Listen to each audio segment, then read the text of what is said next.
4월 총선을 하고 나면은 앞으로 어떤 정당으로 변신하게 될 것인가, 거기에 대해서 말씀을 많이 드렸습니다. 한마디로 다시 정리하자면 민주당은 이번 4월 총선을 하고 나면은 껍데기는 이름은 민주당이지만은 알맹이는 과거에 우리가 보았던 이석기의 통합진보당이 된다라고 제가 여러 번 말씀드렸습니다. 지금 그대로 진행되고 있습니다. 그래서 민주당은 이제 4월 10일이 지나면은 소위 말하는 동부경기연합의 진성주사파들이 완전히 당권과 실권을 장악한 그런 정당으로 새롭게 태어날 것입니다. 그러면 국민의힘은 어떻게 될까요?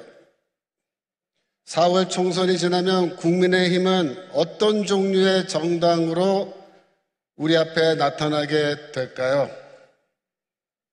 과연 국민의힘은 지금까지 대한민국을 공산 세력으로부터 지키기 위해서 희생적으로 싸워온 여러분들, 또 우리나라에 있는 이 범보수 세력의 열망을 담아내는 그러한 보수 정당으로 새롭게 태어날 수 있을까요? 저는 오늘 이 점에 대해서 여러분들에게 말씀드리려고 합니다. 얼마 전 1월 19일에 한동훈 국민의힘 비상대책위원장이 NCCK를 방문했습니다. NCCK 사진 나오죠? NCCK 한국기독교교회협의회라는 것의 준말입니다. 이 김종생 총무라는 분하고 목사님이신데 면담을 가졌어요. 분위기가 어떤 것 같아요? 화기애애하죠? 아주 화기애애합니다. 아주 손을 이렇게 다소곳이 깍지를 끼고 공손하게 그 앞에 앉아가지고 이 NCCK 총무 목사님이 하는 얘기를 이렇게 귀담아 들으면서 고개도 끄덕끄덕 해가면서, 그죠? 예. 제가 지난 주말에 미국 갔다가 귀국했는데 저는 미국 보스턴에서 이 뉴스를 들었습니다. 이 뉴스를 처음 들었을 때 좀 화가 많이 났어요. 아니 대체 이게 어떻게 된 일이냐. 어떻게 국민의힘 비상대책위원장, 뭐 거의 당대표나 다름없는데 지금 이 국민의힘 대표가 NCCK에 가서 이렇게 두 손 깍지 끼고 이렇게 앉아가지고서는 그 얘기를 듣고 있냐 말이에요. 화가 좀 많이 났는데 가만히 생각을 해보니까 이게 화낼 일 말은 아니다. 꼭 화만 내고 끝날 일은 아니다. 한편으로는 고맙다라는 생각이 들었습니다. 고맙다. 왜?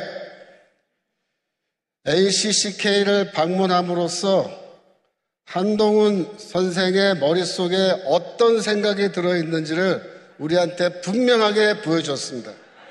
그래서 아주 고맙다 이래요. 고맙다. 이 사건은 한동훈 비상대책위원장 매번 말하기 좀 기니까 그냥 한동훈 씨 할게요.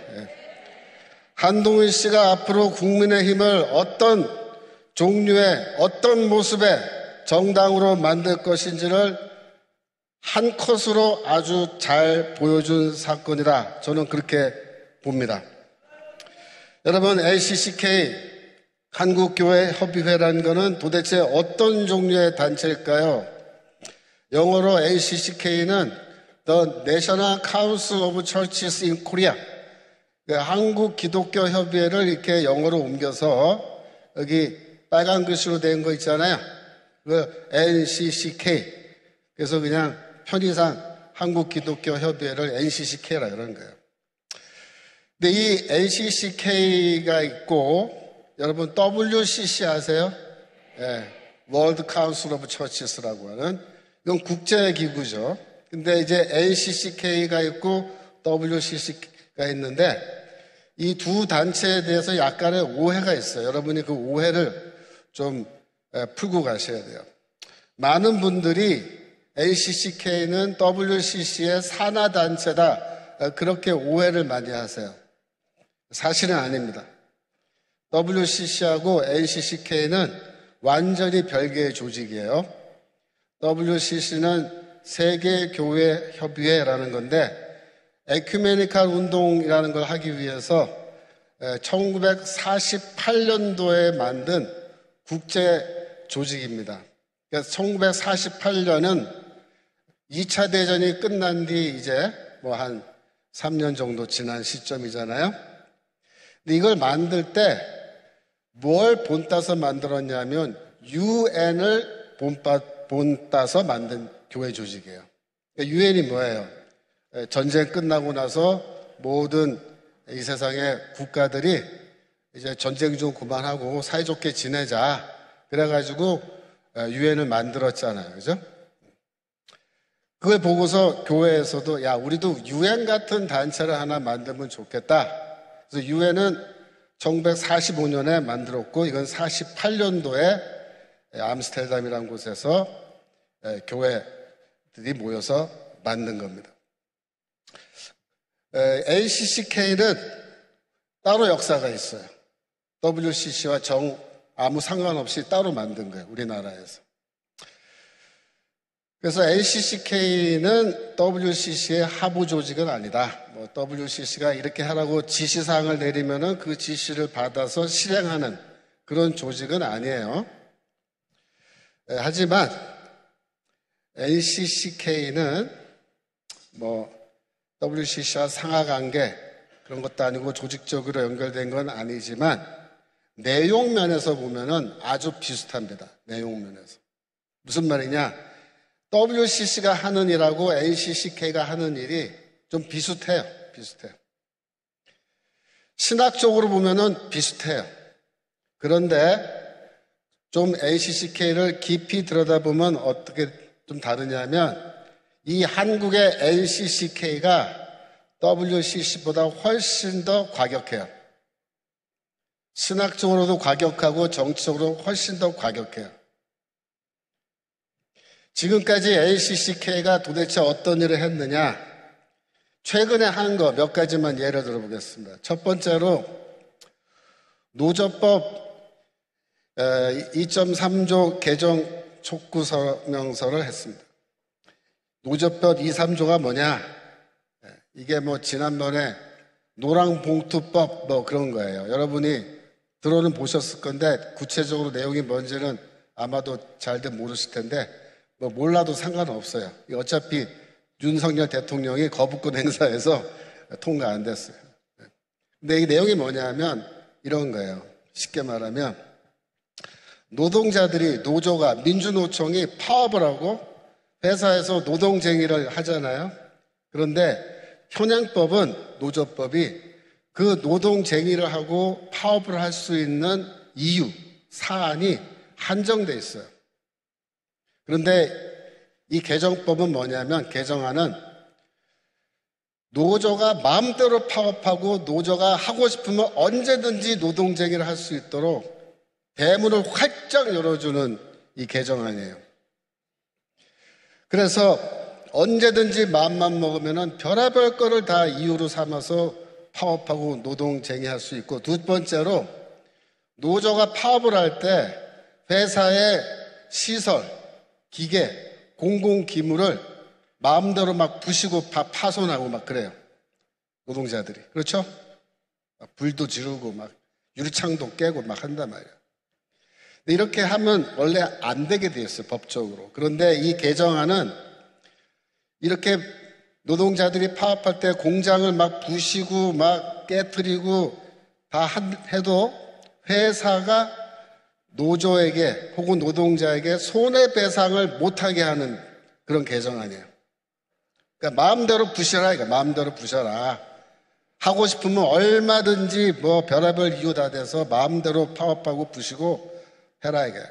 회사는 절대로 노동자한테 손해배상 청구 못한다. 그거예요. 그런데 KNCC는 뭘 주장해요? 이걸 주장하는 거예요. 노조법 2, 3조 개정해라. 마음대로 파업할 수 있게 하고 마음대로 부셔도 손해배상 못하게 해라. 이런 거를 주장하는 단체예요. KNCC가. 그러니까 어떤 단체냐? 민주노총의 입장을 충실하게 대변하는 단체가 뭐다? KNCC. NCCK. 민주노총의 입장을 강력하게 주장하는 거예요. 인간들이. 근데 거기에 가서 한동훈이가 이러고 앉아가지고 예 이러고 있어요. 예? 민주노총 앞에 가서 무릎 꿇고 뭐 하는 짓거래요. 두 번째로 이태원 참사 특별법 본회 통과 호소 오체 투지 행진 이런 거 하는 거예요. 작년 12월 달에 했습니다. 이것도 물론 윤석열 대통령이 거부권 행사해서 이거 다 무효했어요. 다행이죠. 네, 박수 한번 합시다. 네. 여러분, NCCK 이 인간들이 천안함, 네? 그 전투로 인해서 부상당한 우리나라 병사들 위해서 특별법 만들라고 얘기한 적이 있을까요? 이 인간들은 그런데 관심도 없어요. 나라 지키는 데는. 세월호 때 이런 사건이 일어나면은 그냥 난리 법석을 치고 뭐 특별법 만들어라 뭐 이래갖고 이번에도 또 이 난리 치고서 이태원에 가서 할로윈데이에 그 나라 지키러 갔어요? 놀러 갔잖아. 예? 물론 죽은 거는 안타까운 사건이지만 어쩌라는 말이에요. 세월호 때 그 죽은 학생들 전부 다 가족들 국가 유공자처럼 다 만들어 놨는데 이번에도 또 국가 유공자처럼 그렇게 만들려고 하는 게 뭐예요? 이게 이태원 참사 특별법인데 이게 나라가 망해가는 징조란 말이에요. 예? 어쩌자는 거야 이게 지금. 세금은 다 걷어가서 예? 할로윈데이에 놀러간 사람들 그래서 죽은 애들까지 우리가 다 책임져 줘야 돼요. 우리나라 국민들이. 그러라고 세금 냅니까 우리가? 그래서 NCCK는 이 법안 누가 만들었어요? 민주당이 만들었답니다. 민주당이 만들어 놓은 이런 법을 통과시키라고 오체투지, 예? 오체투지 뭔지 아세요? 5걸음 갈 때마다 가서 이 무릎 꿇고 절하는 거. 이거 티벳 불교에서 하는 거야. 티벳 불교에서. 그 짓거리 하는데 NCCK는 그거 하고 있어. 예? 민주당이랑 붙어먹는 단체예요. 민주노총이랑 붙어먹고 민주당이랑 붙어먹는 단체. 예? 거기 가서 한동훈이가 이러고서 앉아가지고 깍지 끼고 다소곳하게 앉아서 평소에 다소곳하지도 않더만 거기 앞에 가서 왜 이렇게 다소곳한 거예요?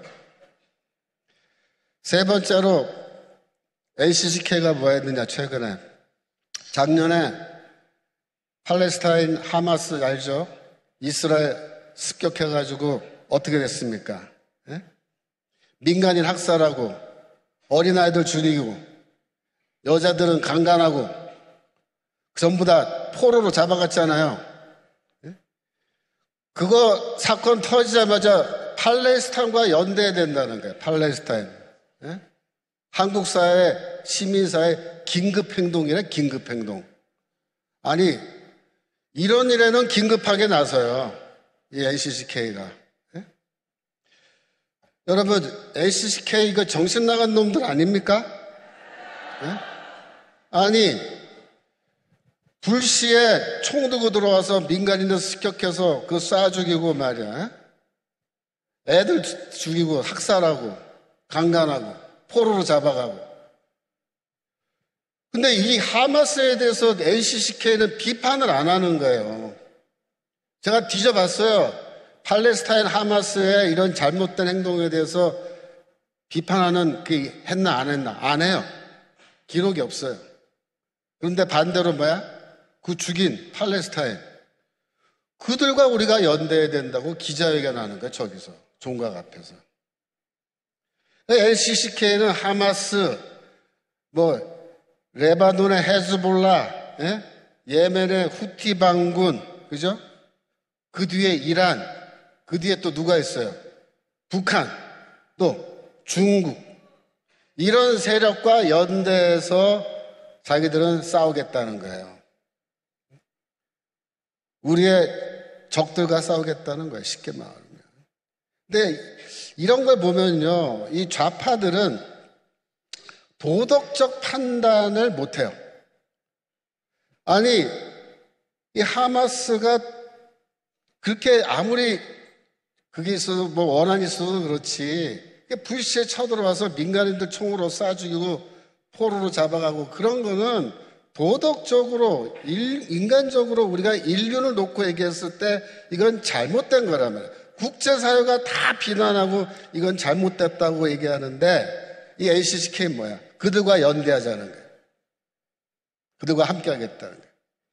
이 좌파들의 특징이 뭐냐면요, 도덕적 판단을 할 수 있는 능력이 없어요. 이상하죠?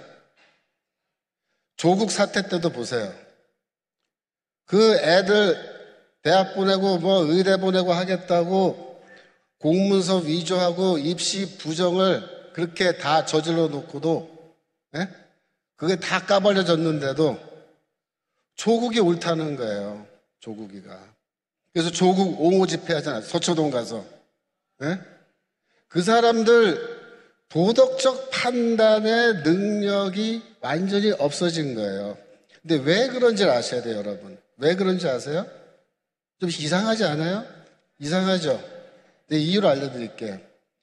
이 좌파들의 머릿속에서는요, 도덕적으로 이게 옳으냐 그르냐 이거는 중요하지 않아요.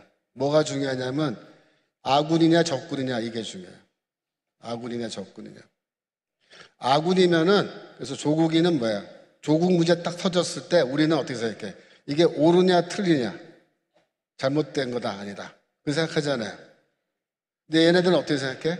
조국이가 아군이냐 적군이냐 이거부터 생각해. 아군이면 어떻게 해? 아군은 절대로 비난 안 해요. 왜? 우리 편인데 우리가 감싸주고 보호해줘야지. 그러니까 서초동 가서 조국 옹호 집회하는 거예요. 지금까지 조국이가 뭘 잘못했냐 이러고 있는 거예요. 아군이면 도덕적 판단도 우리는 안 하겠다. 이게 뭐야? 이게 좌파. 이게 주사파. 정신병자들입니다. 국제적으로도 이 팔레스타인과 연대하겠다는 놈들 다 정신병자들이에요. 도덕적 판단 능력이 없는 놈들. LCCK가 뭐야? 도덕적 판단 능력이 없는 거야, 이게. 근데 그 앞에 가서 이러고 앉았어? 도덕적 판단 못하는 아군 적군 따지는 놈들 앞에서? 그것도 국민의힘 대표가? 그건 약과예요. 그 다음 거부터 더 가관입니다. 2016년도에 LCCK는 한반도 평화조약안이라는 것을 발표했어요. 2016년입니다. 이 내용을 보면은 1조에 뭐라고 되어 있냐면, 당사국들은 한국 전쟁과 이후 정전 상태를 종식하고 평화를 회복 유지한다, 이렇게 되어 있어요. 이게 LCCK가 발표한 거예요. 이 당사국이 누구냐 하면은 한국, 북한, 미국, 중국이에요. 그래서 지금이 정전 상태잖아요. 정전 상태를 종식한다. 그게 뭐예요? 종전 협정을 맺어야 된다. 그게 종전 협정, 평화 협정 맺어야 된다. 2조에 보면은 평화조약 발효와 함께 유엔 사령부의 모든 활동을 종료하고, 뭐예요? 유엔 사령부 해체하고 모든 외국군은 철수한다. 어디서? 한국에서. 자, 외국군이 어느 나라 군대 말한 거죠? 주한미군 말한 거예요. 주한미군. 주한미군 철수해야 된다. 유엔사 해체하고 주한미군 철수해야 되고 종전협정, 평화협정 맺어야 된다. 이 이야기를 언제부터 했다고요? 2016년부터 시작했어요. 그래서 2016년에서 18년까지 우리나라에서 또 뭐 외국에서 많이 했어요. 그 파워포인트 한번 보여주세요. 파워포인트. 다음 거. 그림. 네. 그 다음 거. 네. 그래서 한국 목사들 평화 조약안 미국에 직접 알린다. 오마이뉴스 2016년 7월 기사죠. 네. 미국에 가서 NCCK가 미국에 가서 저렇게 시위를 하는 거예요. 시위를 하는 거예요. 그 다음 거 보여주세요. 네. 한국 목사들 평화 조약안 미국에 직접 알린다. 그래갖고 한국기독교협의회 NCCK는 지난 4월 21일 실행위원회가 채택한 평화 조약안을 알리기 위해 미국에 도착했다. 해외 캠페인은 2016년 미국, 2017년 유럽, 2018년 아시아에서 진행할 예정인데 로스앤젤레스를 시작으로 대장정에 올랐다. 이게 2016년부터 뭘 주장했어요? 종전협정, 주한미군 철수. 그 다음 거 보여주세요. 네.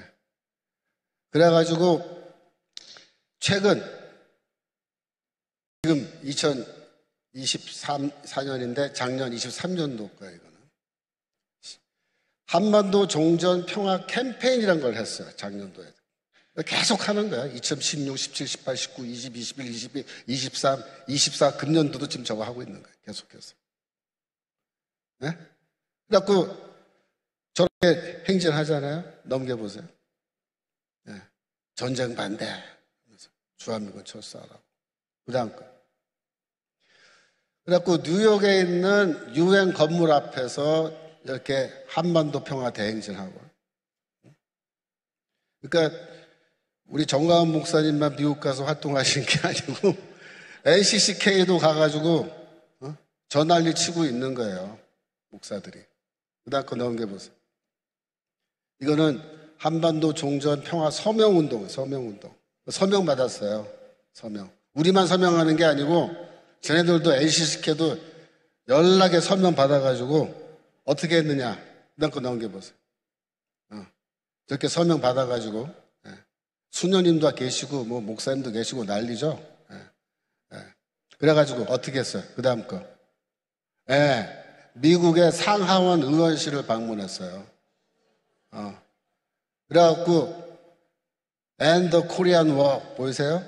한국 전쟁을 끝내라. 종전해라 이거. 그 상하원 의원실 방문하고 거기에 가서 로비 활동해요. 로비 활동. 그 다음 거 보여주세요. 이 한기양 목사라고 NCCK 화해통일위원회 위원장인데 이게 작년에 세계교회와 함께하는 한반도 평화통일 남북공동기도주일 연합예배 표준설교문 길어요. 표준설교문을 만들어가지고 뿌렸어요. 제가 그래서 그 내용을 쭉 읽어보고 충격적인 내용만 여기 몇 개 뽑았어요. 보세요. 정전협정을 평화협정으로 체결하는 일이 생존과 안보의 첩경임을 알아야 합니다. 이게 죽음의 길인데 애들 뭐라고요? 생존의 길이래요. 안보의 길이래. 이거 하면은 끝장나는데. 그러면서 그 다음 말이 뭐예요? 6.15 공동선언과 14선언, 판문점선언, 9.19 평양선언 등을 토대로 다시금 대북 화해 정책을 펼치도록 촉구해야 됩니다. 이렇게 말해요. 여기에서 6.15 공동선언, 14선언, 9.19 평양선언 이게 다 중요한 거예요. 이거 제가 좀 이따 자세하게 설명드릴 텐데 이건 무슨 말이냐면요. NCCK는 한마디로 뭐다? 반국가단체다요. 반국가단체. 그러니까 민주노총을 지지하는 민주노총과 함께하는 집단, 뭐 민주당과 함께하는 집단 이 정도가 아니에요. 우리나라를 완전히 끝장내려고 그냥 불철주야 2000 16년부터 지금까지 이짓거리 하고 다니는 놈들이에요. 응? 이걸 뭐라 그래요? 이걸 반국가 세력이라 그러는 거예요. 반국가 세력. 응? 윤석열 대통령이 말한 반국가 세력. NCCK가 반국가 세력인데 국민의힘 대표 비상대책위원장이라고 하는 한동훈 선생님은 그 앞에 가서 어떻게 깍지를 끼고 이렇게 다소곳하게 아주 얌전하게 앉아가지고 그 NCCK 총무 목사님은 이러고 탁 앉아가지고 정치는 이렇게 해야 된다고 예 제가 참고하겠습니다. 이러고 있어요. 여러분 왜 NCCK가 반국가 세력인지 제가 지금부터 설명을 드리겠습니다. 자세하게 6.15 공동선언부터 시작해야 돼요. 자, 6.15 공동선언이 뭐냐면 2000년입니다. 2000년 평양에 김대중 대통령이 가서 김정일이 하고 정상회담이란 걸 하면서 발표한 공동선언을 6.15 공동선언이라는 거예요. 그러니까 6.15 하면 누가 한 거야, 이거? 김대중이가 한 거예요. 김대중. 왜 이 6.15 공동선언이 문제냐? 저는 이 6.15 공동선언은 우리나라의 이 좌파, 특히 주사파들이 적극적으로 이 정권을 장악하기 위해서 활동을 시작하는 그 시발점이다 이렇게 봐요. 이것 때문에 6.15 선언 때문에 이렇게 된 거예요. 우리나라가 지금. 왜 그런지 구체적으로 내용을 보겠습니다. 그 다음 거 보여주세요. 분위기 좋죠? 네? 아주 그냥 낯짝에 그냥 웃음꽃이 펴가지고 둘이가 그냥 좋아 죽이려고 그래. 김대중이. 에? 행복합니까? 저것 때문에 이렇게 된 거야, 우리나라가. 6.15 선언. 자, 내용을 한번 봅시다. 어떤 기가 막힌 얘기를 했는지. 그 선언의 핵심이 뭐냐면 이 두 가지예요. 뭐 원래 좀 긴데 핵심만 보면 돼, 우리는 항상. 첫째, 남과 북은 나라의 통일 문제를 그 주인인 우리 민족끼리 서로 힘을 합쳐 자주적으로 해결해 나가기로 하였다. 이게 1번이야. 그래서 우리 민족끼리 통일 문제를 어떻게 할 건지 구체적으로 어떻게 하겠다는 건지를 2번에서 설명한 거예요. 2번이 중요해요. 남과 북은 나라의 통일을 위한 남측의 연합 제안과 북측의 낮은 단계 연방 제안이 서로 공통성이 있다고 인정하고 앞으로 이 방향에서 통일을 지향시켜 나가기로 하였다. 이게 6.15 공동선언. 여기에서 중요한 단어가 뭐냐면 낮은 단계의 연방제라는 거예요. 낮은 단계의 연방제. 6.15 선언 때에 낮은 단계의 연방제라는 것을 대한민국의 대통령이 미래의 대한민국의 통일 정책으로 받아들였다. 근데 이 낮은 단계의 연방제란 게 뭐냐? 원래 김일성이가 고려 연방제라는 거 말했어요. 그 다음 페이지에 나와요. 김일성이가 1980년에 북과 남이 서로 상대방의 사상과 제도를 인정하고 용납하는 기초 위에 민족 통일 정부를 세우고 이를 기초로 북과 남이 같은 권한과 의무를 지니고 지역 자치를 실시하는 연방공화국을 설립한다. 알아듣겠어요? 뭐 알아듣게 뭘 알아들어요? 못 알아. 이게 내가 읽어도 무슨 말인지 모르겠는데. 그러니까 이 공산당, 이 주사파, 좌파들은 항상 이렇게 말을 못 알아듣게 해요. 우리가 알아들으면 곧바로 이거 안 돼 이렇게 말하니까 항상 못 알아듣게 이상하게 말을 해놓는 거야. 내가 그래서 제가 알아들을 수 있게 설명을 해드릴게요. 그 다음 거 보여주세요.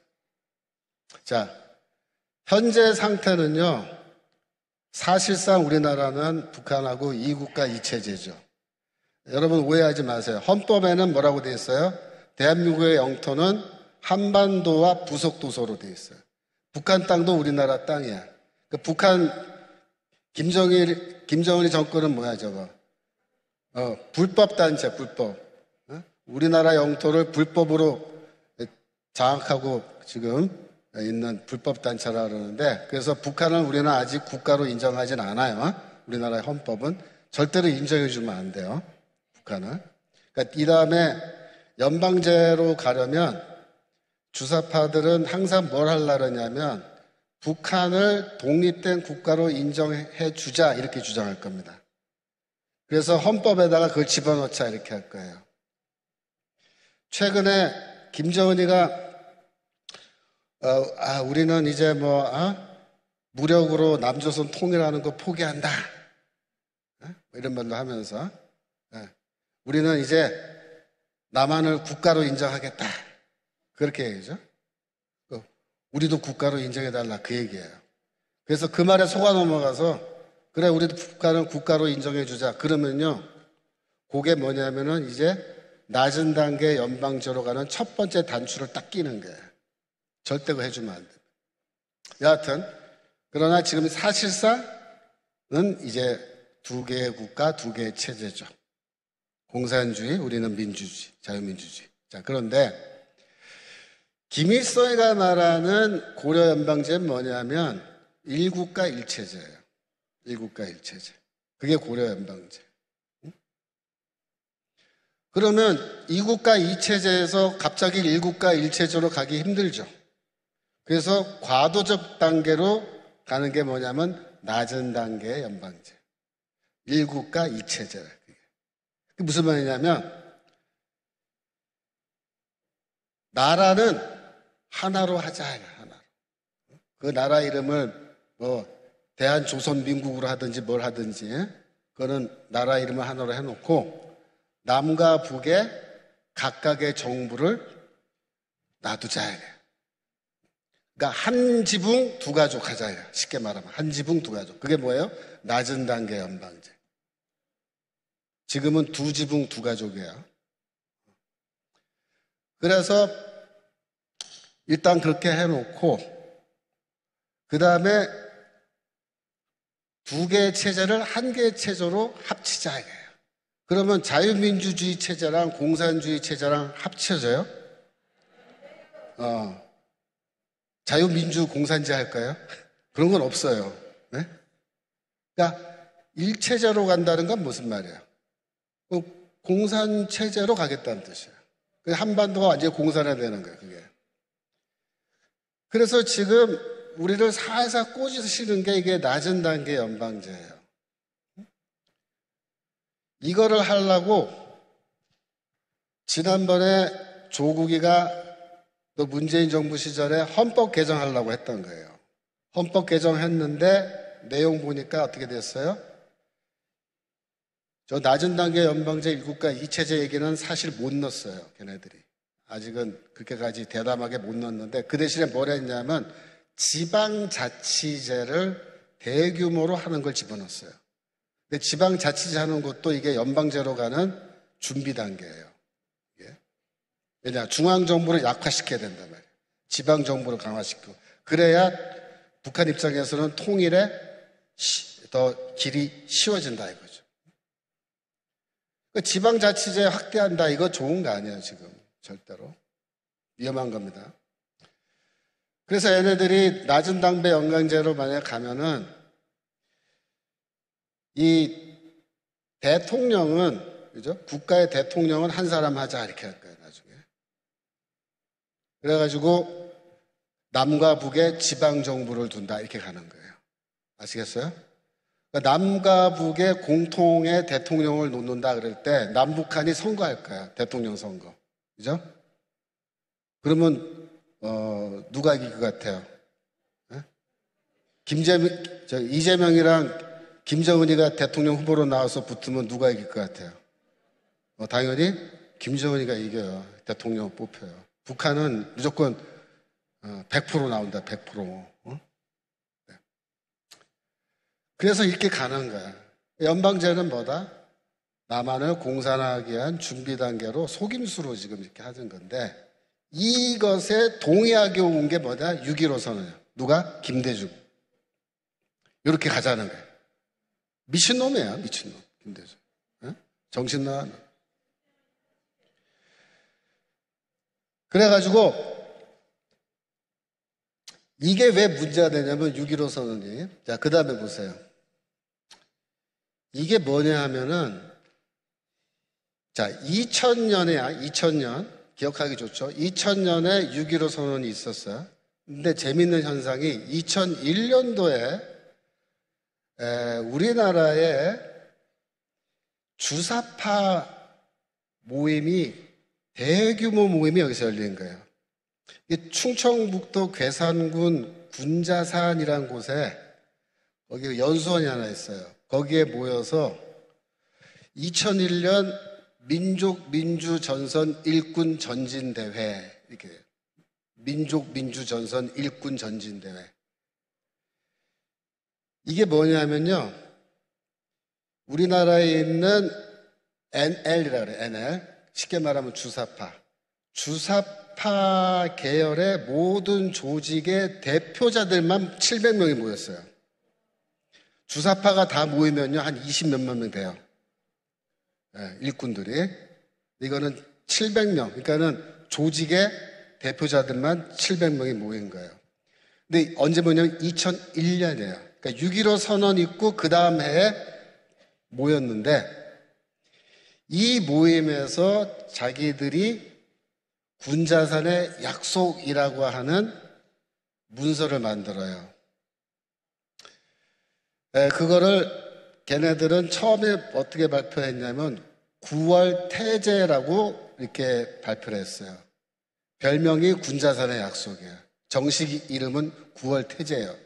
태제라는 말은 이거 thesis, 태제, 이거는 독일어 러시아어 이렇게 되는 건데, 태제란 말은 러시아 혁명 때 레닌이 쓴 말이에요. 러시아 혁명 역사를 보면은 1917년에 레닌이 4월 태제라는 것을 발표했어요.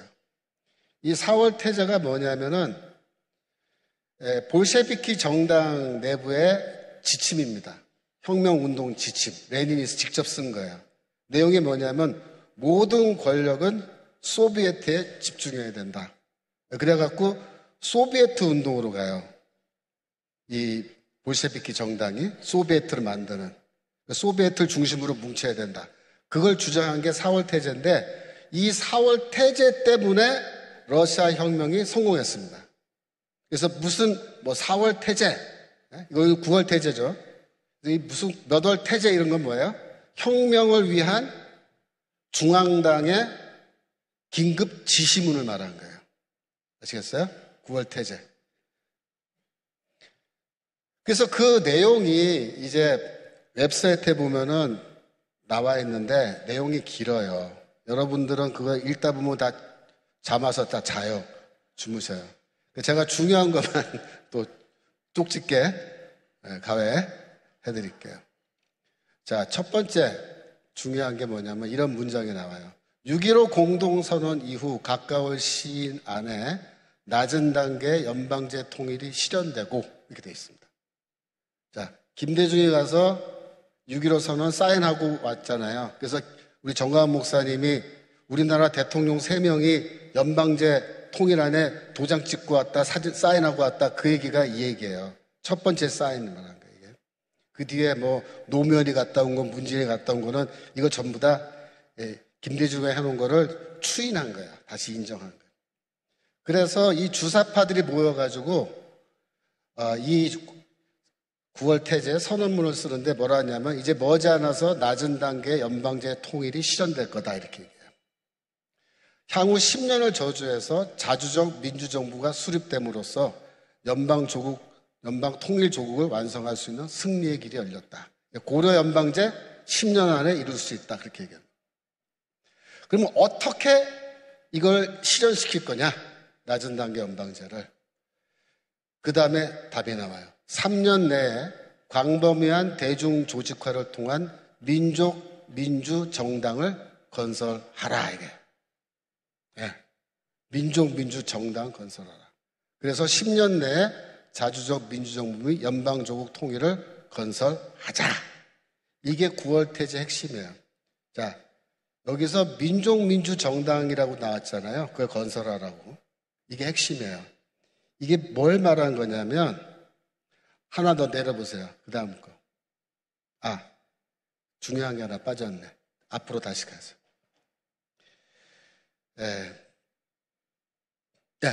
이게 뭐냐면, 대중정당을 만들라는 거예요. 대중정당. 민족민주정당이라는 것이. 그래서 3년 안에 모든 주사파 세력들은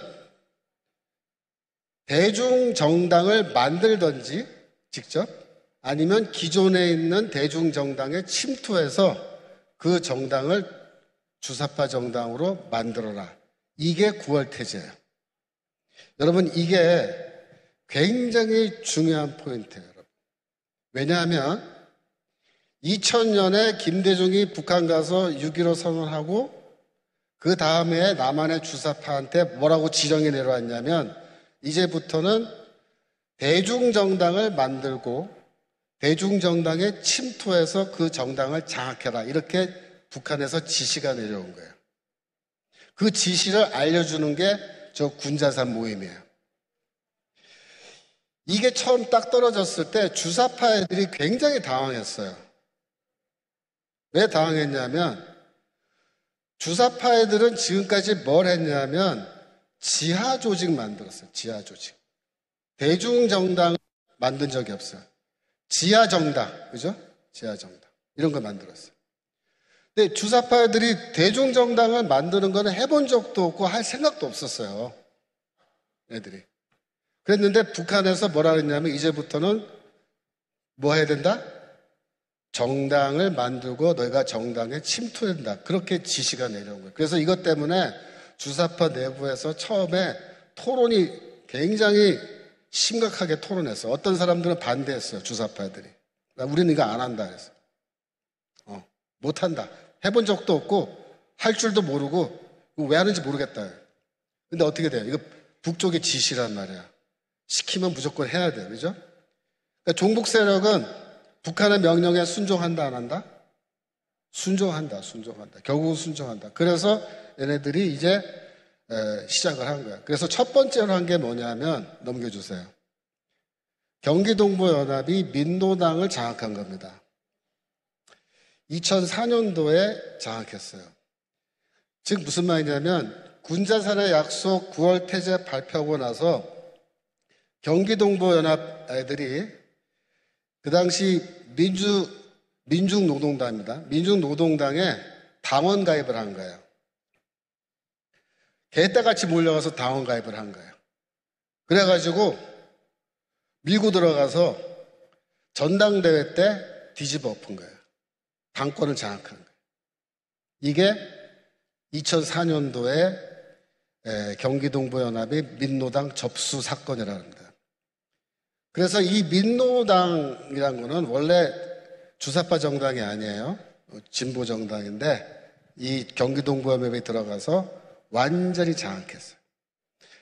그래가지고 나중에 내부적으로 싸움이 났어요. 당권파와 비당권파가 싸움이 났는데 당권파는 이 주사파, 비당권파는 PD예요, PD. 그래가지고 여러분 노회찬이 아시죠? 노회찬이. 그 죽은 사람. 노회찬이가 그때 당시에 이 민노당 대표다고 그랬었는데 결국 얘네들이 비주사파 애들이 주사파 애들과 싸워가지고 뛰쳐나왔어요. 뛰쳐나와서 당을 따로 만들었어요. 그래가지고 그 분열될 때 노회찬이가 뭐라 했냐면은 우리 당에 쳐들어온 이 NL 계열, 얘네들은 종북주의자다 그렇게 얘기한 겁니다. 당권파는 종북주의. 우리나라에 종북이란 말을 처음 쓴 사람이에요. 이분이. 훌륭한 분이에요. 네? 저는 사실 노회찬에게 굉장히 고맙게 생각합니다. 이 경기동부연합 주사파는 종북 세력이다. 이 얘기를 직접 했어요. 그래갖고 주사파들한테 욕 엄청 먹었습니다. 고생 엄청 했어요. 근데 진실을 툭 털어놓은 거죠. 자, 그래서 이 노회찬이하고 이 비당권파는 나중에 나와서 진보 신당이라고 하는 당을 만들어요. 그래가지고 그것 때문에 이 민노당이 또 깨져버려요. 그러니까 이 주사파들이 북한 지령받아서 한번 했는데 결국 실패한 거예요. 그때 실패. 그러면 얘네들이 한번 실패했으니까 그 다음에는 이거는 관두자 그랬을까요? 아니에요. 얘들이 또 해. 그래서 두 번째로 만든 게 뭐냐면은 통진당이에요. 통합진보당. 넘겨주세요. 통합진보당을 직접 만든 거예요. 이거는 첫 번째는 민노당은 침투해서 그 당을 장악한 건데 이거는 자기들이 직접 만들어요. 그래서 이석기, 그죠? 이정희 이런 애들, 김재현, 이상교, 김미희, 김선동, 강기갑 등등 이게 전부 다 NL 주사파 계열. 그들이 들어가서 이거를 만들어가지고 2012년도에 국회에 진출해요. 20여 명이 국회의원이 되죠. 그죠? 그래서 이 북한의 지령을 따라서 군자산의 약속을 지킨 겁니다. 이게 얘네들이. 그런데 어떻게 됐어요? 그 아로 사건 때문에 통진당이 해산되고 이석기는 감옥에 갔잖아요. 어떻게 해요? 또 실패했죠. 두 번째 실패 이게. 자, 그러면 질문이 이 주사파 애들이 두 번째 실패했으니까는 이제는 그만하자 그랬을까요? 아니에요. 여러분 RO 사건 때 연희동에서 그 RO가 뭐예요? 직업적 혁명가 주사파들, 혁명가들이라고 하는 사람들인데 그 사람들이 그때 130명 모였는데 잡혀간 사람은 구속된 사람은 7명밖에 없어요. 123명은 RO 조직원입니다. 그 사람들은 어디로 갔을까요? 통진당 없어졌는데. 여러분 생각해 보세요. 여기 벌집이 있어, 벌집. 거기 벌떼가 있어요. 130마리의 벌이 모여 있어요. 그죠? 근데 이제 여왕벌이 잡혀간 거예요, 이석기가. 그리고 7마리가 잡혀갔어요, 벌. 그리고 벌집을 다 부셔버렸네? 그럼 이 벌들은 어떻게 됐을 것 같아요? 다른 데로 옮겨갑니다, 다른 데로. 다른 데로 옮겨간 데가 어디냐면은, 그 다음 거 보여주세요. 네, 통진당, 이거 그 당시에 2012년. 국회의원들이에요, 넘기고.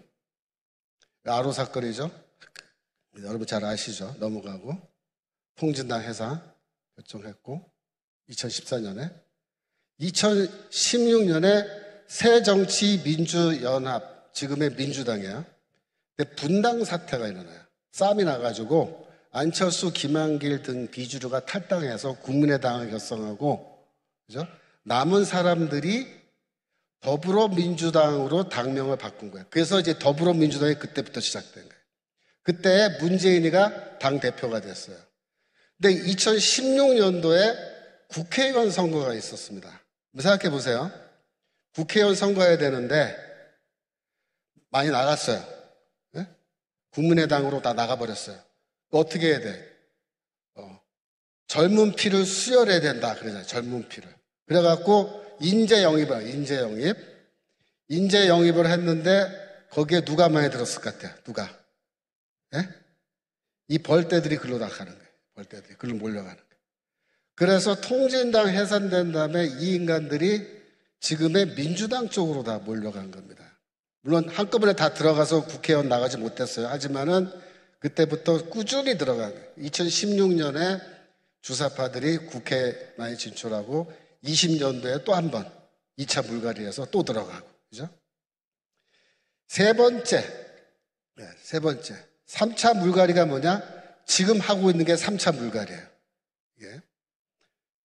그래서 민주당은 이미 2번에 걸쳐서 물갈이를 했는데 이 사람들이 누구냐?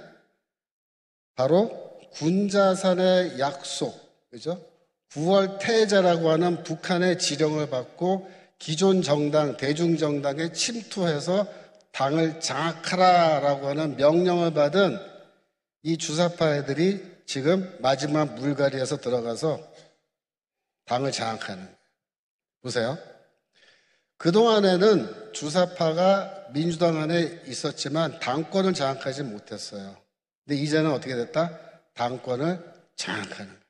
지금 쫓겨나는 사람들은 뭐예요? 네. 족보에 없는 비주사파들은 다 민주당에서 쫓겨나는 거예요. 지금. 이렇게 돼요. 그 다음 거 보여주세요.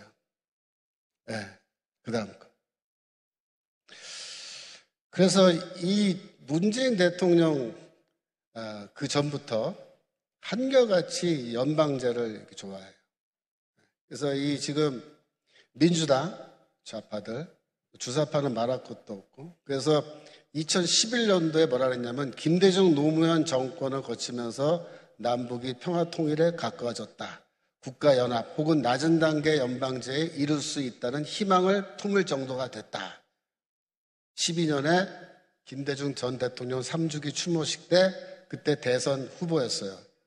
남북 국가연합 또는 낮은 단계 연방제를 꼭 실현해 그분이 6.15 선언에서 밝힌 통일의 길로 나아가고 싶다 이렇게 말.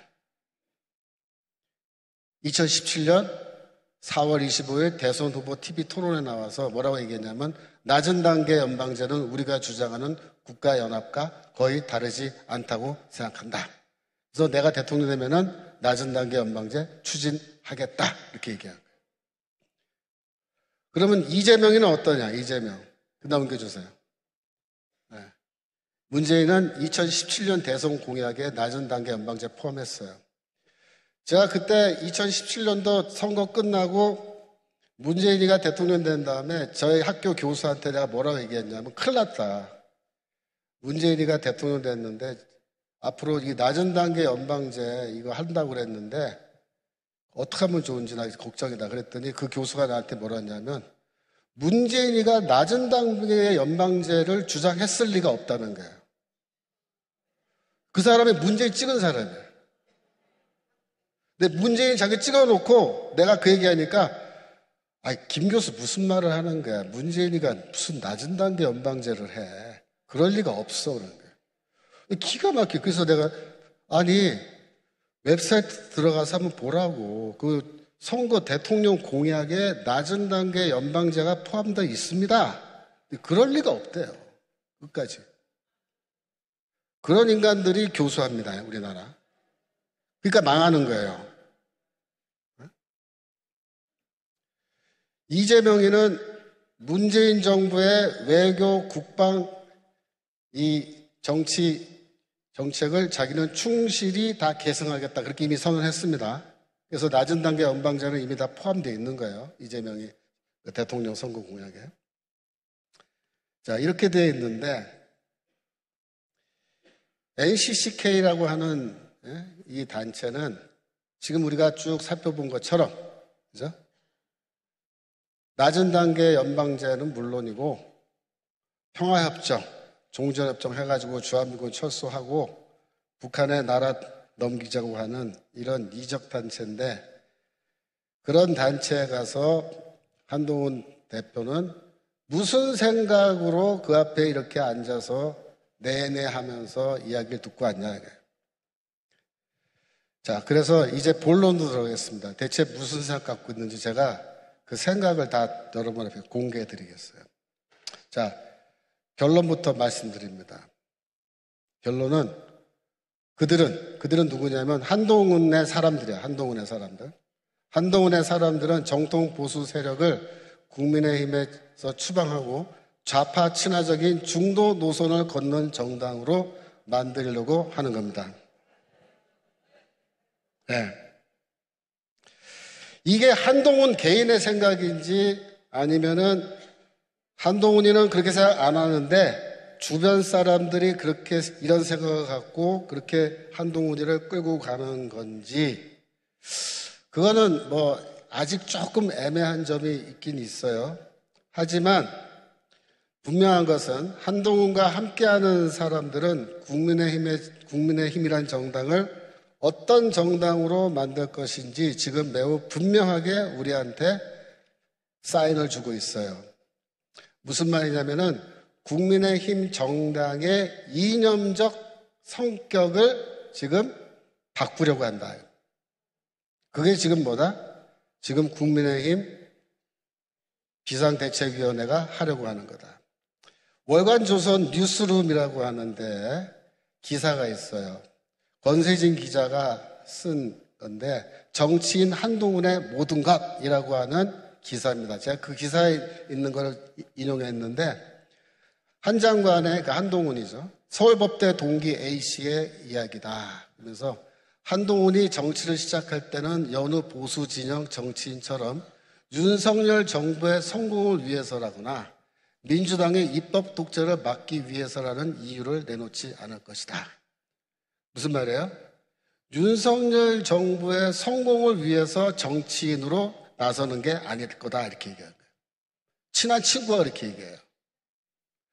자신의 캐릭터에 맞는 확실한 명분을 내놓으면서 국민의 공감도 얻어야 한다. 또 검사 출신 대통령이 있는데 왜 또 검사 출신 대선 주자급 정치인이 필요한지에 대한 답도 내놓아야 한다. 한동훈은 두뇌가 매우 뛰어난 인물이다. 그 다음 말이 중요해요. 윤석열 대통령과 차별점을 찾기 위해 등장 시점과 명분을 고민하는 것으로 보이고 정치를 시작한다면 윤 대통령 및 검찰과 거리를 두는 방식을 택할 것이다. 맞아요? 틀려요? 정확하게 말했죠. 친구가 아주 가까운 친구인가 봐. 한동훈이 마음속으로 꿰뚫어보는 친구가 있는 거예요. 윤 대통령과 차별점을 찾기 위해서 거리를 둔다. 그 다음 거 보죠. 정치평론가 윤태곤 더모아 정치분석실장은 이렇게 말했어요. 현재 시점에 한동훈 장관이 국민의힘을 통해 정치판에 등장하면 친윤이라는 이미지를 갖고 밖에 없고 총선 결과와 그 후에 책임을 져야 한다며 정치인으로서 성공하려면 윤 대통령이나 국민의힘에 기대지 않고 민심에 기대어야 할 것이다 라고 말했다. 묘하죠? 윤 대통령에게 기대지 않는데요. 민심에 기대인데요. 어떤 민심인지가 중요하겠죠. 뛰어난 학력, 경력과 윤 대통령의 측근이라는 점에 또 다른 정치적 가치를 보여줘야 한다는 것이다. 이렇게 되어 있어요.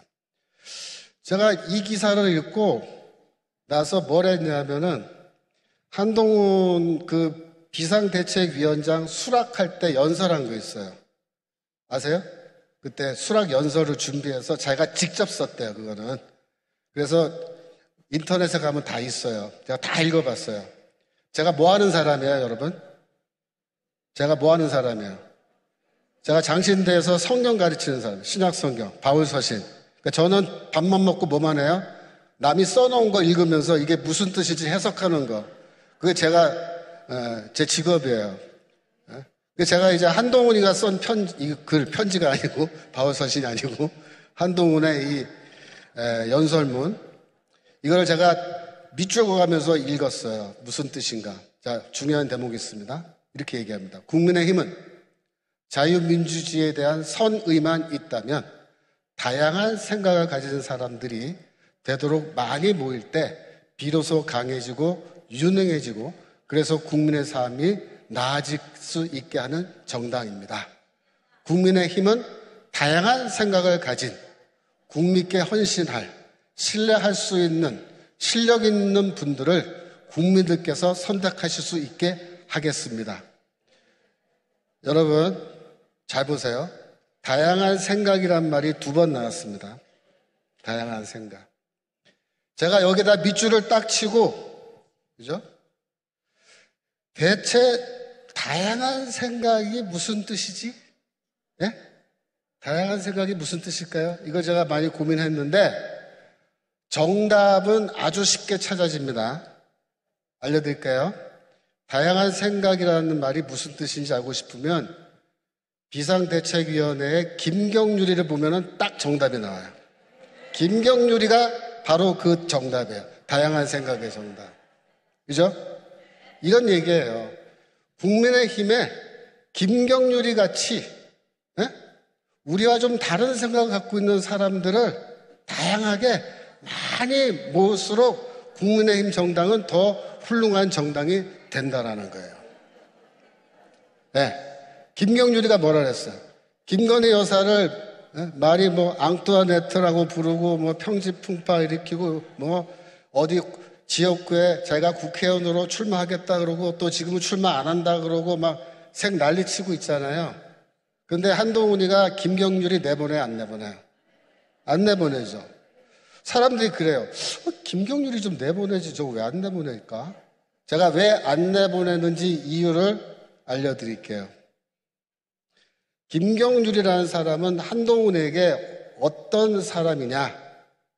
어떤 사람이냐면 자신의 정치 철학을 보여주는 상징입니다. 다시 말해요. 김경률이는 한동훈에게 어떤 존재냐? 한동훈의 정치 철학을 딱 보여주는 정치 철학의 상징이에요. 이 김경률이라는 사람은 앞으로 국민의힘 정당이 총선 이후에 어떠한 정당이 될 것인지를 보여주는 정확한 상징입니다.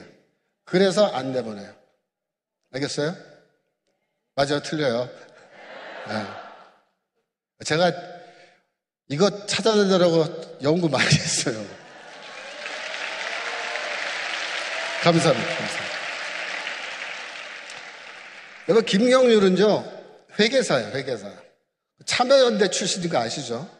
참여연대가 어떤 단체인 줄 아시죠? 여러분, 참여연대는요, 무시무시한 단체입니다, 여러분. 여러분, 참여연대 우습게 보면 안 돼요. 이 참여연대라는 조직은, 마피아 같은 조직이다, 이렇게 생각하십니다. 무서운 데입니다. 무서운 사람들 많아요. 민변 알죠? 민변. 민주환이랑 변호사 모임. 민변회랑 뭐 참여연대 이런 데는요, 시커먼 사람들 많아요. 김경률이 그런 데 있던 사람이야. 그런데 전형적인 좌파죠. 이 사람들이 참여연대가 지금까지 뭐 했어요? 대한민국을 해체하기 위해서 불철주야 뛰어다녔습니다. 참여연대. 예를 들어서 김경률이 뭐 한 일 중에 뭐랄까 제일 뭐 자랑스러운 일? 그 사람 입장에서 이런 거예요. 삼성 바이오로직스 분식회계 의혹 이런 거 알아요? 네? 분식회계? 삼성이 재벌들이 말이야, 상속 이거 하려고 회사 회계를 조작해가지고 이렇게 해가지고 상속하고 뭐 이렇게 주가 뻥튀기 하고 이렇게 했다고 해가지고 고발을 한 사건인데 이게 누구 작품이에요? 김경률이 작품이에요. 근데 지금 판결이 어떻게 나왔어요? 무죄로 났어요. 무죄로. 네? 신문 기사 보셨어요? 삼성? 이재용? 무죄 나온 거?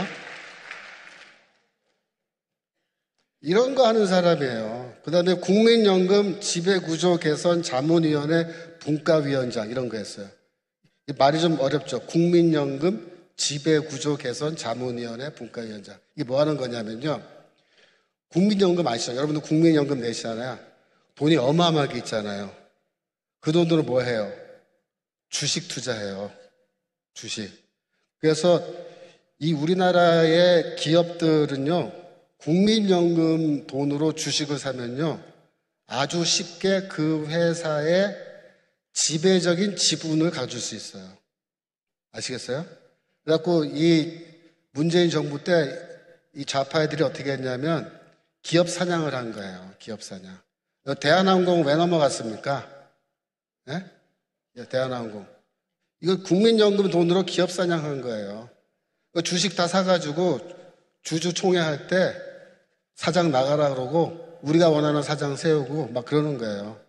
그게 뭐냐면 지배구조 개선하는 거예요.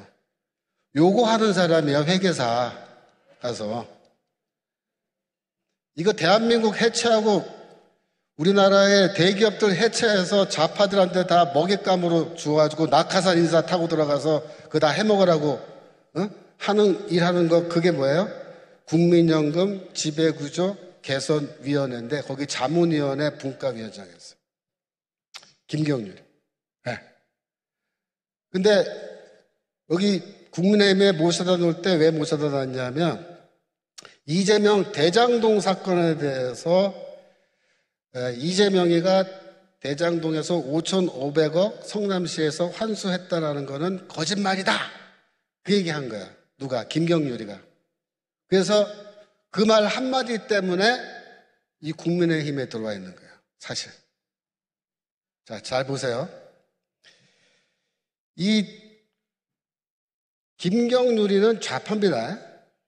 좌파예요. 우파 아니에요. 우리 뭐 보수 아니에요. 완전 좌파고. 그 다음에 이재명이 거짓말한 거는 이거는 내가 얘기하겠다고 해서 얘기했지만 이 사람은 그러면 우파로 전향한 거예요? 아닙니다. 여전히 좌파입니다. 이 사람은. 여전히 좌파예요. 근데 좌파 안에서 이거는 나는 이쪽은 싫다 이거. 그래서 이 사람 누구냐면 중도 좌파예요. 중도 좌파. 아시겠어요? 그래서 김경률이는 지금 왜 여기 데려다 놨냐면 중도 좌파들의 표를 얻기 위해서 데려다 놓은 겁니다. 아시겠죠? 자, 보세요. 한동훈이 지금까지 보여준 거는 뭡니까? 민주당하고 말싸움 한 거예요. 말싸움. 그죠? 그러니까 그동안에 국민의힘 정당 안에 민주당이랑 붙어서 말싸움 하는 사람이 한 놈도 없었어요. 이게 진짜 쓸데없는 놈들이에요. 국민의힘 국회의원이라는 것들이 다. 예? 쓰레기 같은 놈들이야. 뽑아주니까 말싸움도 못해. 멱살잡이는 말도 할 거 없고 말로도 못 싸워요. 병신 같아가지고. 근데 한동훈이가 나와서 말싸움을 하니까 우리는 어때요? 너무 속이 후련하잖아요. 이야, 이런 사람이 있었어. 말싸움도 잘해요. 그러니까 우리가 열광하잖아요. 좋아하잖아요. 지지율이 올라가잖아요. 근데 시간이 지나면 지날수록 우리가 뭘 봐요? 한동훈이는 말싸움만 하고 있어. 말싸움만. 말싸움만. 여러분, 위대한 정치 지도자는요, 물론 말싸움도 잘해야 되지만 위대한 정치 지도자는 뭘 해요? 첫 번째로 행동이에요. 행동. 그 행동의 첫 번째 행동이 뭐냐면 자신이 갖고 있는 가치를 말합니다. 정치적 가치. 네. 자유라든가, 그죠? 공화라든가 이런 가치를 얘기해요. 가치. 그 다음에 정책을 말해요. 정책. 그 다음에 미래의 비전을 보여주는 거예요. 뭐 통일이라든가, 그죠? 뭐 어떻게 하겠다 우리나라. 근데 지금까지 한동훈이가 우리에게 자신의 정치적 가치를 얘기한 적이 있습니까? 없습니다. 정통 보수의 가치? 그런 거 말한 적이 있어요? 없습니다. 제가 이 시간에 뭐 정통 보수의 가치가 무엇인지 말하려면 또 1시간 가니까 그건 얘기 안 할게요. 다음에 기회 있으면 말씀드리겠지만 특별히 자유와 개인입니다. 개인. 어떻게 이 자유를 지키고 어떻게 개인의 권리를 지킬 것인지, 특별히 이런 북한의 군사적 위협과 우리 내부에 있는 종부 주사파라는 내부의 적과 어떻게 싸워서, 이 반국가 세력과 어떻게 싸워서 이 나라를 다시 되찾고 어떻게 세울 것인지 그걸 얘기해야 돼요. 내 얘기를 안 해요. 그걸 어떻게 해요? 반국가 세력 앞에 가서 이렇게 두 손 모으고 앉아가지고 내내 그리고 있어요. 네? 우리가 윤석열 대통령을 아직까지 왜 지지합니까? 그가 지난번에 자유연맹에 가서 한 연설 중에서 우리가 힘을 합쳐서 이게 대통령 내가 된 게 천운이다. 정말 다행이다. 이거 안 됐으면은 우리나라가 어떻게 됐을지 상상하기도 싫다. 나는 앞으로 절대로 반국가 세력과는 함께하지 않겠다고 선언했기 때문에 우리가 윤석열 대통령을 지지하는 거예요. 그런데 이 한동훈이라는 자는 반국가 단체만도 못하니 NCCK 앞에 가서 두 손을 모으고 이러고서는 네네 하면서 앞으로 제가 참고하겠습니다. 귀담아 듣겠습니다. 그러고 있어요. 여러분, 우리 보수 세력은요, 깜빡하는 순간에 뒤통수 또 맞습니다. 한두 번 안 맞았죠. 지금 몇 번째 맞았어요? 한 3-4번 맞은 것 같아요. 지금까지 우리 매번 선거 때마다 이렇게 뒤통수 맞아왔어요.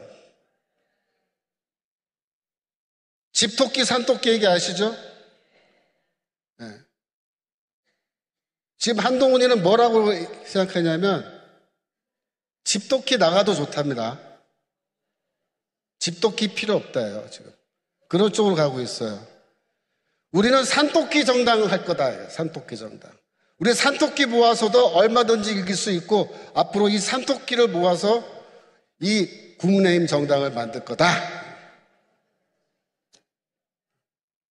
여러분, 제가 한동훈 비대위원장에게 질문하겠습니다.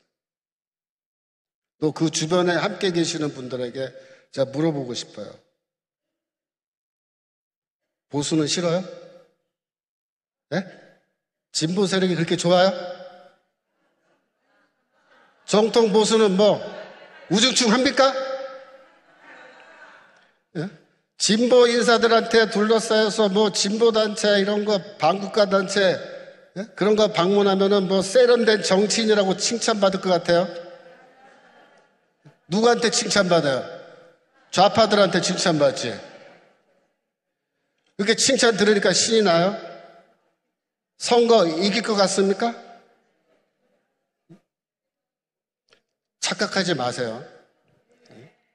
보수 세력이 바보 같죠? 맞아요. 우리 바보야, 지금까지. 우리 지금까지 바보같이 살았다고요.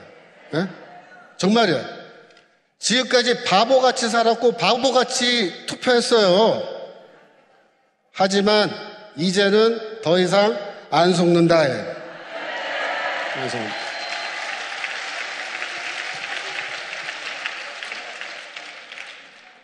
지난 박근혜 대통령 탄핵 때부터 우리 보수 세력은 정치적으로 각성하기 시작했어요. 지금 벌써 세월이 많이 흘렀습니다. 이제 다 깨어났어요, 우리가. 두 눈 시퍼렇게 뜨고 국가적 위기 상황에서 정치빨이 어떻게 돌아가는지, 또 누가 사기치려고 하는지, 누가 진정으로 자유민주주의를 지키기 위해서 싸우고 있는지 우리가 똑똑히 다 보고 있다. 국민의힘은 우리의 말에 귀를 기울이지 않습니다. 국민의힘은 우리에게 관심도 없어요. 국민의힘은 우리를 바보 취급합니다. 국민의힘이 우리를 위한 정당입니까? 아닙니다. 국민의힘은 보수 정당입니까?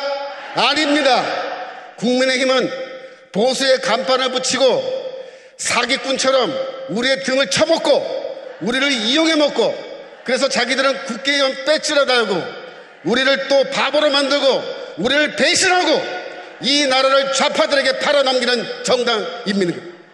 여러분, 언제까지 당하고 살겠습니까? 우리가 언제까지 이용만 당하고 버림받을 겁니까?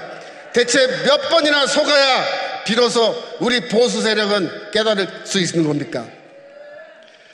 한동훈은 양약 강강이다. 강강약약이다. 그래요.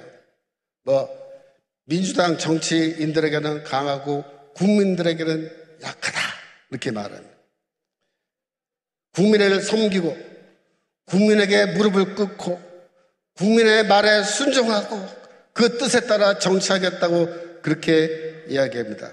그런데 이 한동훈이가 우리 보수 세력 앞에 와서 우리 말 듣겠다고 한 적 있어요? 우리 앞에 무릎 꿇고 두 손 모으고 이렇게 앉아서 말씀하세요, 듣겠습니다, 그런 적 있습니까? ACCK 같은 그런 반국가 단체 앞에 가서 두 손 모으고 이렇게 앉아있는 놈이 우리 앞에는 안 온다 이거야. 말이 됩니까? 나라를 위해서 지금까지 싸우고 있는 우리 보수 기독교 세력, 특별히 가문 세력에 대해서 한 번이라도 와서 고맙다고 수고했다고 말한 적 있습니까? 김경률이 같은 좌파, 그 사람들이 자유민주주의에, 예? 아까 뭐라 그랬어? 자유민주주의에, 네. 자유민주주의, 잠깐만, 정확하게. 나도 열받아서.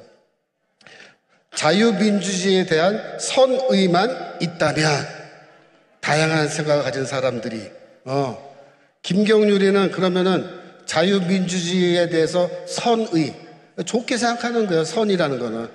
자유민주주의, 괜찮지. 그러면은 다 받아들이겠다는 거예요. 네? 자유민주주의에서 싸운 사람들을 받아들여야지. 자유민주주의에 대해서 그거 괜찮은 건데 이러면은 다 받아들인다는 게 말이 됩니까 이게 지금? 대체 한동훈이는 국민의힘을 어떤 종류의 정당으로 만들려고 하는 겁니까? 제가 보여줄게요. 파워포인트. 한동훈이가 만들려고 하는 국민의힘 정당은 저렇게 생겼습니다. 저게 뭐예요? 짬뽕. 그래. 너 자유민주주의에 대해서 선의를 가졌어? 너도 들어와. 너 지금까지 자유민주주의 우리나라 해체하기 위해서, 참여연대에서, 그렇게 나쁜 짓 많이 했지만, 그래. 자유민주주의에 대해서 선의를 가졌지? 너도 들어와. 그래갖고 다 모아가지고, 이놈 저놈 다 모아서, 뭘 만든다? 짬뽕 만든다. 짬뽕. 여러분, 식당에 가서 주문을 하자, 주문을. 나는 짜장면 먹겠습니다. 그렇게 주문했어요. 근데 좀 이따 한동훈이가 오더니 짬뽕 턱 놓고 가는 거예요. 그래서, 아니, 저희는 짜장면 시켰는데요? 뭐라 그럴 것 같아요? 응? 그 짬뽕 싫으면 나가세요. 딴 데 가서 드시라고요. 이거 맛있는데? 이러는 거예요. 어떻게 됩니까? 그런 일이 벌어지면. 식탁을 뒤집어 엎고 나와야죠. 식탁 뒤집어 엎고. 우린 이런 거 안 먹어! 너나 다 처먹어라, 이거. 이번에 한동훈이가 앞으로 민주주의, 자유민주주의의 선의를 갖고 있는 능력 있고 신뢰할 수 있는 다양한 인간들을 많이 공천할 텐데요. 한번 봅시다. 그렇게 해서 국민의힘이 앞으로 어떻게 되는지. 지금 한동훈의 주변에 있는 사람들이 한동훈이한테 뭐라고 얘기했는지 다 제 귀에 다 들려요. 뭐라고 얘기했냐면, 아유, 위원장님, 중도를 잡아야 이깁니다. 중도를 잡으면 선거에 이깁니다. 보수는 어차피 우리 찍을 거예요. 우리 집토끼 신경 안 써도 알아서들 다 찍을 거예요. 쟤네들은 선택의 여지가 없어요. 그러니까 우리는 산토끼만 잡으면 됩니다. 산토끼 잡으러 갑시다. 어디로 가면 좋나요? NCCK 가면 됩니다. NCCK 가면 산토끼 잡을 수 있습니다. 많이 잡았습니까? 저는 오늘부로 국민의힘에 대한 저의 지지를 공식적으로 철회합니다.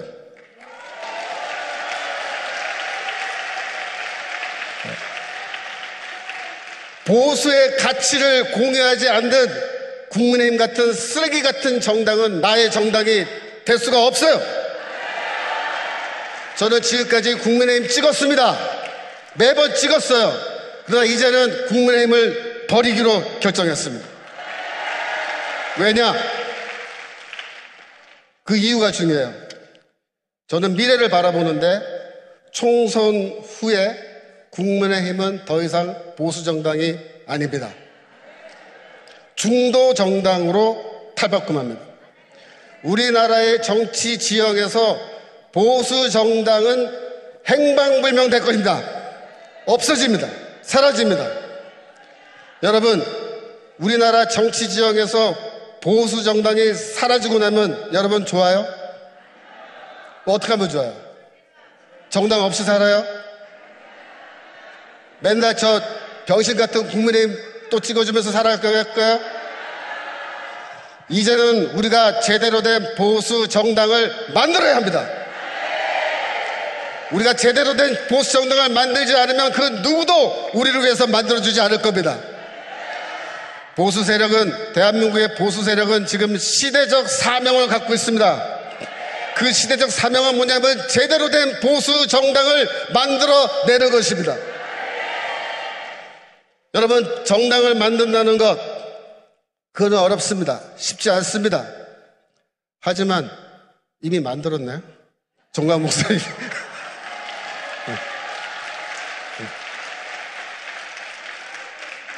이 자유통일당을 앞으로 우리가 제대로 성장시키고 만들어가면 되는 겁니다. 여러분, 우리의 의견을, 우리의 주장을, 우리의 정치적 가치를 실현할 수 있는 그런 제대로 된 정치적 정당이 없으면 절대로 우리는 우리가 원하는 대한민국을 우리가 가질 수가 없습니다. 이상한 대한민국밖에 가질 수 없을 겁니다. 여러분, 저는 지금도 간절히 기도합니다. 국민의힘과 한동훈 비상대책위원장이 회개하고 생각을 바꿔먹고 김경률이 같은 사람 다 내보내고 짬뽕 만들지 말고 제대로 된 보수 정당으로 국민의힘 정당을 만들겠다, 그렇게 결단하기를 기도합니다. 아직 시간이 있습니다. 기다릴 거예요. 그래서 우리가 4월 10일이 되기 전에 한동훈이가 우리 가문 집회에 나와서 제가 여기 서 있는 것처럼 마이크 들고 우리 앞에 서서 감사합니다 여러분, 그동안 수고하셨습니다, 여러분들이 자유민주주의를 지켜줘서 제가 오늘 이 자리에 있습니다, 제가 앞으로 여러분들의 뜻에 이렇게 두 손 모으고 겸손하게 앉아서 여러분들의 이야기를 듣고 여러분의 뜻에 따라 제가 정치하겠습니다, 당 운영하겠습니다, 이렇게 하면 제가 찍어줄 겁니다. 그러나 그렇게 하지 않는 한은 난 짬뽕 안 먹습니다. 절대 짬뽕 안 먹을 거예요. 네. 여러분, 우리가 이제는 길게 봐야 돼요. 길게 돼요. 이번 선거, 그죠? 2024년 선거가 있고, 그죠? 또 27년의 선거가 있고, 그 다음에 또 선거가 있고, 계속 선거가 돌아와요. 이번에는 우리가 정말 막 지역구마다 우리 자유통일당 후보 다 내고 이렇게 해서 막 단성시키고 그렇게 할 수 있으면 참 좋겠지만 아직 우리가 그 정도는 안 되죠. 그걸 인정해야 돼요. 그래서 지금 현재는 우리가 여하튼 머리를 좀 싸내고 연구를 더 해야 되지만 길게 보면 어떻게 됩니까? 국민의힘이란 정당은 이제 중도 정당으로 나가버릴 것이고 우리를 대표할 수 있는 제대로 된 정당을 빨리 키워야 돼요. 열심히 키워야 됩니다. 그래서 앞으로 머지않은 장래에는 지역구에 우리 자유통일당 후보 다 내고, 그죠? 국회의원도 다 우리가 당선시키고, 더 나아가서 대통령 선거 때는 자유통일당 대통령 후보를 내고, 자유통일당 후보가 대통령으로 당선되는 그날까지 우리가 이제는 한 마음으로 똘똘 뭉쳐서 나가야 될 줄로 믿습니다. 감사합니다. 기도하고 마치겠습니다. 기도합시다. 하나님 아버지,